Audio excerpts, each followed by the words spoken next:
Alhamdulillahi Rabbil Alameen, wassalatu wassalamu ala Sayyid al-Anbiya wal Mursaleen, wa ala alihi wa ashabihi ajma'een.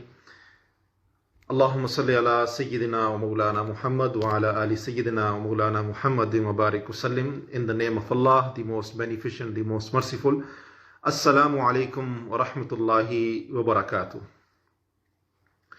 May the peace, mercy, blessings of Allah subhanahu wa ta'ala be upon each and every one of you. Today's topic is very important topic, and inshallah it is a sensitive issue as well as a sensitive topic as well. So let us understand inshallah, and let us implement the teachings of Islam, the teachings of the Quran, and the teachings of the Sunnah of Nabi Kareem sallallahu alayhi wa sallam in our lives. So as you know that we are reading from the Riyaadh Saaliheen, and I'm covering the topic of the book of the prohibited actions, and today inshallah I'm going to talk about some cases where it is permissible to backbite. As you are well aware that in my last few sessions I'm talking about prohibition of backbiting, the harms of backbiting, the dangers of the backbiting. You should watch those programs, those sessions as well inshallah, and the importance and the significance of guarding the tongue. And as I promised with you in last few sessions that inshallah eventually I will also talk that where it is allowed to backbite, actually where it is allowed to mention the evil or the sin of your brother or the sin or the evil of your sister in their absence. Now first of all we need to understand that the rule is that backbiting is haram. The backbiting is not allowed, the backbiting is not permissible, but there are some exceptions. There are some exceptions where it is allowed to backbite, where it is allowed to mention the evil of somebody in his or in her absence. And but remember one thing, that you should never think for a while that every second thing that you mention will be an exception. You know, sometimes we think that no, I have the right to mention his sin or his evils because is important for me to mention. So once again, there are only few exceptions, let's say around 6 exceptions, which is mentioned by Imam al-Nawawi. So only these 6 conditions, there are 6 circumstances, 6 situations where you are allowed to backbite. Beside these 6, not at all. So the rule once again is we should not backbite. It is not permissible, but there are some exceptions where we are allowed. And don't ever think for a while that every second thing that you mention or every second word that you mention that you think that it is an exception. Number one exception.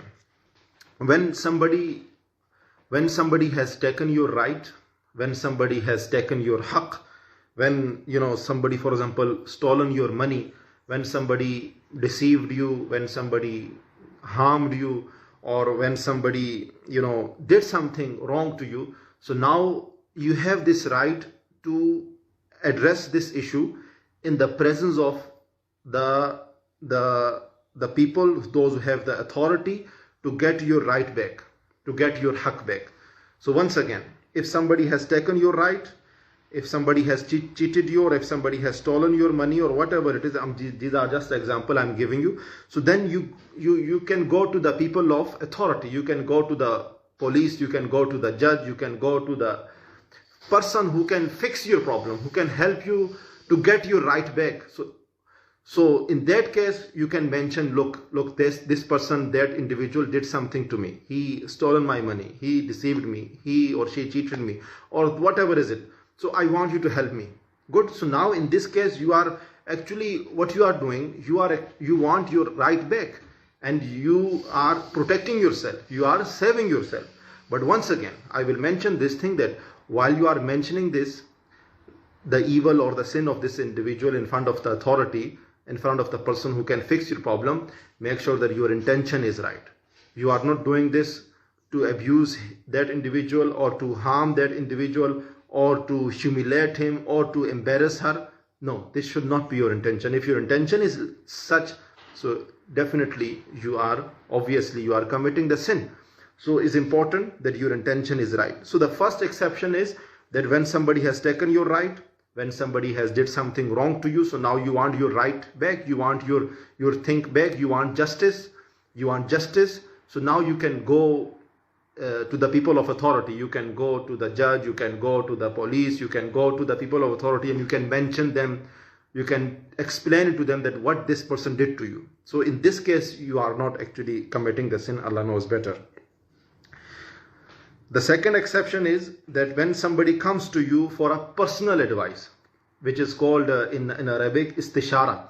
When somebody comes to you for a personal advice, look, I want to do this business with this individual. I want, for example, I want my daughter to get married with him, or my son to get married with her, so on and so forth. So I'm just asking from you whether if this person has a good character or not, whether this person has good qualities or not, or if something is fishy, if something evil that you know about him, if something wrong you know about him, so please let me know. So in this case, if somebody is approaching you for the personal advice, for some kind of business transaction, for some kind of marriage issues, those kind of things, so in that case, if you know something wrong about an individual, then you can let him know. Then you can let her know. Then that will not be considered as backbiting, because by this you are saving him and his daughter or his son or their business or their deal or their transaction. But once again, intention, the issue of the intention once again involves here.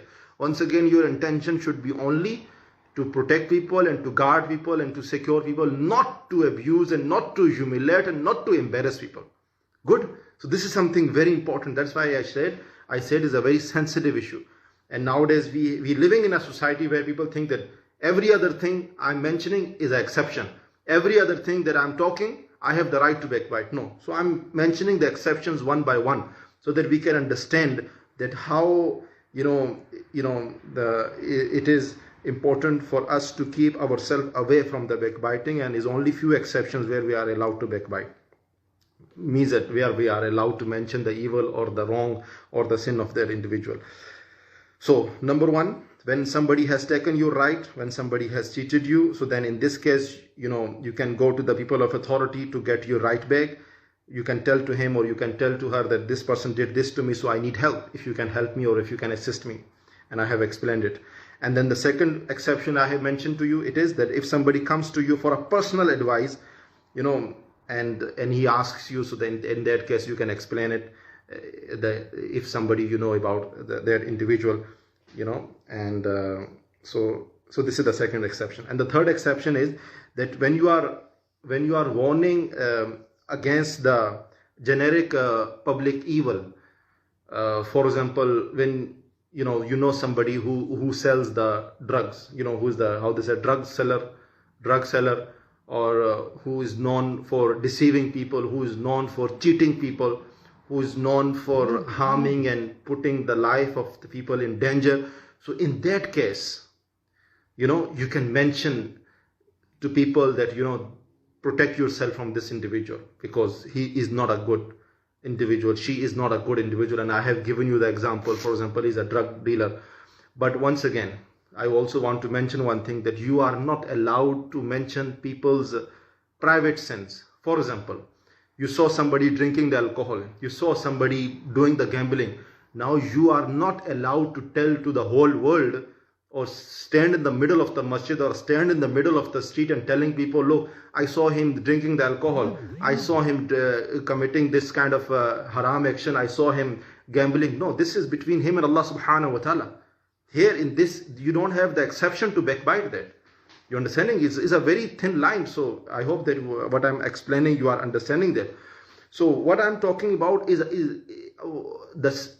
what sins we can explain and we can talk about is a sin which is affecting the whole society, which is affecting the whole community, which is affecting the whole the group of the majority of the people. For example, the drug seller, the person who is involved in the drugs, and you don't want somebody is coming to your children and selling the drugs, and somebody is approaching to others' children and selling the drugs. So that is why you are allowed to tell to them and inform that this person has this bad quality, this person has this problem. So safeguard yourself and protect yourself. Hope you understood this point. These are the three exceptions, and inshallah next week I will explain the next three exceptions as well. So let me read from here as well so that you can understand once again, inshallah. So number one exception, which is mentioned by Imam al-Nawawi, he says that it is permissible for an oppressed person, for a person, with whom something wrong happened. It is permissible for an oppressed person to speak before the judge or someone in a similar position of authority to help him or her establish his or her rights by telling him that, so and so wronged me and he has done such and such to me, so please help me. And that is one exception. The second exception I have mentioned, that it is permissible to seek somebody's assistance. I think this one I didn't mention yet, but yes.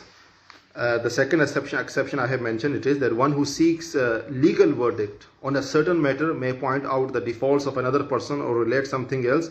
One in this case say to the mufti, to the religious scholar who issues verdict, my father or brother treated me unjustly, can I get my rights established? This is permissible to say only if need be, but it is better to say, what do you think of someone who did such and such? This does not mean that, however, that naming the person in question is not permissible. So inshallah, this point I will explain in the next session with the help of Allah, with the mercy of Allah. So far in today's discussion, I have mentioned 3 exceptions. There are some other exceptions as well. So it's a very important topic to address, and is a very important that we can know, we can understand, and we can remind ourselves that which are the situations where we are allowed to mention the evil of the person, and beside those situations we are not allowed in any case, in any circumstance, to backbite. You're understanding, my brothers and sisters? So we ask Allah to help us and to guide us. Please share this so that others can also benefit. Assalamu alaikum wa rahmatullahi wa barakatuh. Take care.